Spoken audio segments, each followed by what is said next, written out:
Olá, meus amigos, meus irmãos, que a graça e a paz de nosso Senhor e Salvador Jesus Cristo inunde o teu coração. Receba meu abraço e o meu carinho por cada um de vocês. Iniciaremos então o primeiro mandamento, um desafio grande, mas muito glorioso, e que deve ser feito com muito temor, pois estamos falando do Criador, o ser mais perfeito e único, alguém indescritível. Em Êxodo capítulo 20, versículo 3 está escrito o primeiro mandamento: não terás outros deuses diante de mim. Ponto final.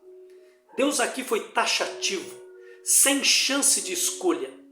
Deus usa um advérbio de negação, querendo dizer, em nenhuma circunstância ou nenhuma hipótese vocês podem ter outro Deus a não ser eu.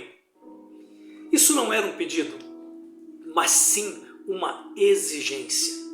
Esse era o desejo de Deus desde a criação, para os nossos pais Adão e Eva.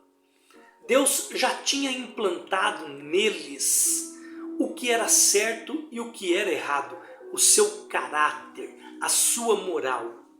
E as gerações futuras vinham com essas leis em seu DNA.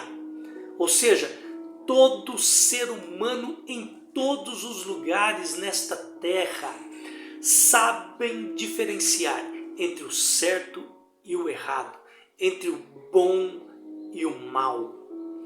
Desde o primeiro dia que Deus criara o homem, quando tudo estava indo perfeito, onde havia uma harmonia genial, até que sabemos muito bem o que a Bíblia diz sobre o pecado e suas consequências. E com o aumento da humanidade veio também o aumento dos erros. E o maior deles foram trocar a adoração do Deus verdadeiro por falsos deuses, criado pelas suas imaginações ou pelas suas ansiedades, para satisfazer seus desejos. E como todo ser humano tem em si esta necessidade de adorar, de venerar alguém, escolheram criar deuses que satisfazessem as suas necessidades. Deuses bonzinhos, que pudessem dizer, fica tranquilo, pode mentir à vontade, podem roubar, podem adulterar. Se o verdadeiro Deus não aprova, eu aprovarei. Mas para mostrar o que eu estou dizendo, em Romanos capítulo 1, versículo 20 a 21, o apóstolo Paulo nos diz: porque os atributos invisíveis de Deus, assim o seu eterno poder, como também a sua própria divindade, claramente se reconhece desde o princípio do mundo, sendo percebidos por meio das coisas que foram criadas. Tais homens são por isso indesculpáveis, porquanto, tendo conhecimento de Deus, não o glorificaram como Deus, nem lhe deram graças, antes se tornaram nulos em seus próprios raciocínios, obscurecendo-lhes o coração insensato. Um resumo bem breve é que ninguém pode alegar ignorância do certo ou do errado, do mal ou bem, quando estiverem frente a frente com Deus, naquele grande dia. E esse dia vai chegar. Deus se deu a conhecer a todas as pessoas, e em todos os lugares, e em todas as épocas, e as épocas que ainda estão por vir, esses também não podem dizer que não o conhecem. A sua moral, a sua justiça, o que é certo, o que é errado, está em nossa mente e em nosso coração. Eu fico abismado como que em um versículo apenas apenas que nós ainda estamos começando a estudar é tão rico em informações. Eu acredito que a melhor forma que podemos aprender com algo é fazendo perguntas, pois elas nos ajudam a compreender melhor. Diante de um tema tão complexo, eu elaborei algumas perguntas para que houvesse um início que eu acho mais plausível para cada um de nós. Então vamos ler novamente o primeiro versículo, o primeiro mandamento. Não terás outros deuses diante de mim. A primeira pergunta que eu fiz foi: por que a proibição? Por que Deus proibiu? A segunda pergunta é: quem é esse Deus? A terceira pergunta: onde esse Deus está? E a quarta pergunta: eu posso acreditar, eu posso confiar nesse Deus? Mas antes de começar, o apóstolo Paulo escreve em Romanos capítulo 11, versículo 33 a 36, dizendo: ó profundidade da riqueza, tanto da sabedoria como do conhecimento de Deus, quão insondáveis são os seus juízos e quão inescrutáveis os seus caminhos. Quem, pois, conheceu a mente do Senhor? Ou quem foi o seu conselheiro? Ou quem primeiro deu a ele para que lhe venha a ser restituído? Porque dele, e por meio dele, e para ele, são todas as coisas. A ele a glória eternamente. Amém. Isso é mais do que profundo. Isso é mais do que maravilhoso. Paulo está nos dizendo que Deus é muito superior àquilo que nós podemos qualificar. Ele é muito alto, elevado, mas ao mesmo tempo um Deus que pode ser facilmente encontrado por aqueles que o amam. A mente humana jamais qualifica esse Deus. Poderíamos usar todos os adjetivos e qualificações e ainda assim seriam insuficientes para dizer Deus é isso ou Deus é aquilo. O que eu estou deixando claro é que por mais que eu possa escrever, mais que eu possa dizer, é uma faísca de quem é Deus. Um simples mortal. Ele, um Deus infinito. Mas vamos então às perguntas sobre o primeiro mandamento.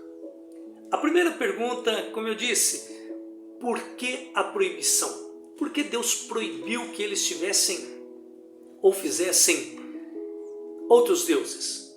No versículo anterior, Deus tinha dito a eles: eu sou o Senhor, teu Deus, que te tirei da terra do Egito, da casa da servidão. Eles tinham visto todos os sinais, todos os prodígios e as maravilhas, as 10 pragas, o mar se abrindo e como o exército egípcio havia sido destruído. Eles tinham visto todas as maravilhas de Deus. A proibição não estava relacionada a um Deus tirano, um Deus egoísta, como em muitas teologias e muitas pessoas dizem, mas em um Deus zeloso. Enquanto os outros deuses exigiam sacrifícios de vida humana, sacrifícios de animais de uma forma brutal e sem lógica, um exemplo, como nós assistimos os filmes de Hollywood, muitas vezes o coração era tirado do corpo ainda com batimentos. Imaginem a dor, o sofrimento, tanto dos animais como pessoas. Agora vem um Deus que nós conhecemos, o Deus da Bíblia, exigia: ame ao Senhor teu Deus de todo o teu coração e de todas as forças e de todo o teu entendimento e ao teu próximo como a ti mesmo. E quando envolvia animais nos sacrifícios, era para que o pecador sentisse o quanto o pecado era destrutivo, era mau, ao ponto de uma outra vida ter que morrer em seu lugar, para que ela mesma não fosse morta. Mas isso tudo era a sombra do que Jesus iria fazer por todos nós. A segunda pergunta é: quem é esse Deus? A Bíblia responde quem Ele é.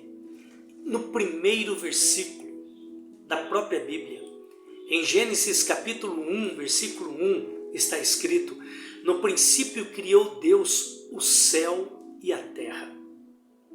Ele nada mais é do que o Criador de todas as coisas. A ciência não compreende. Os céticos podem querer não acreditar. Mas é nesse Deus que eu creio. E é nesse Deus que eu confesso a minha fé.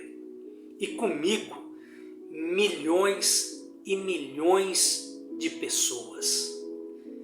E o meu desejo que você também confesse juntamente comigo e com esses homens e milhares de pessoas a sua fé. Em João capítulo 1, versículo 3, está escrito: todas as coisas foram feitas por Ele, e sem Ele nada do que foi feito se fez. Em 1 Samuel capítulo 2, versículo 2, está escrito: não há ninguém santo como o Senhor, não há outro além de ti, não há rocha alguma como nosso Deus. Deus se revela na criação, como está escrito no Salmos 19, versículo 1, os céus declaram a glória de Deus e o firmamento anuncia a obra das suas mãos. Quer coisa mais complexa do que a criação, a perfeição, a diversidade, a beleza. Deus se revela de Gênesis a Apocalipse na Santa Escritura, na Bíblia.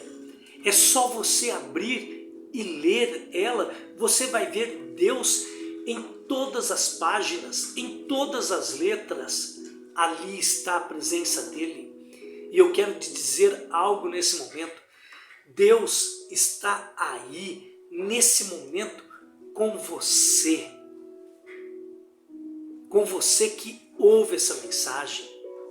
E por fim, Deus se revelou em seu Filho Jesus Cristo, em tudo aquilo que Ele fez por nós. A terceira pergunta é: onde esse Deus está? Podemos achar milhares de respostas na Bíblia.